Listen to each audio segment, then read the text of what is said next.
Hello जय जगन्नाथ। आप मैं ऑलरेडी आम प्लेस रे पहुंची सारी थिलु। आपण मैंने देखी पारे बहुत ही सुंदर प्लेस थिला, ठंडा बहुत ही लगुला, एमती लगुला जन्नत ही जन्नत। ऑलरेडी आम रूम चेक इन हो गला। चेक इन होला परे आमे गलु आम रूम को। आम बैग गला आगे आगे, आमे गलु पछे पछे। बैकग्राउंड रो व्यू बहुत ही सुंदर था। मत तो इच्छा ही हो ना रूम भीतर जाए, खास बस व्यू ही व्यू देखुथी। फाइनाली रूम रे पहुंची गलो। रूम तेते ठंडा था, एसी ही दरकार नहीं। टोटाली कौटे एसी ही आप पाइबे रूम रे। मुझे मिरर आगे स्टाइल मारिदे। आप बैकग्राउंड देखी दूसरी बहुत ही सुंदर लगुला। फ्रेश होकर आम बाहर गलु, बाहर को खाई बाहर बुलाबुली कर किसी खाई आसबे। दरगाह देखी पारे आप दरगाह जाइए मत कहे, मुझे केवे भी जाइनी।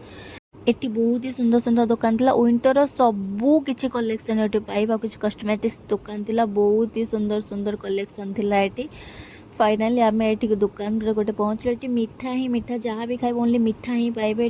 किसी खाई सारा पर पार्टी बहुत ही मिठा हो गला। ये बाहर गलु आम फाइनाली आउ कि बुलाबुली करूँ कि दुकान बुलिकी बेले मुझे देखली मक्का। ठंडा जगह मक्का खाइबार मजा किसी अलग। मक्का मोमोज खाई बाहर गलु आम रूम को। रूम रे पहुँचला पर डिनर टाइम हो जाता। भाई ऑर्डर कले नॉनवेज। मो भाई की नॉनवेज बिना किसी ही दरकार नहीं, ओनली नॉनवेज ही नॉनवेज। देखा बहुत ही सुंदर था, बट टेस्ट ही नथिला। Thank you for watching.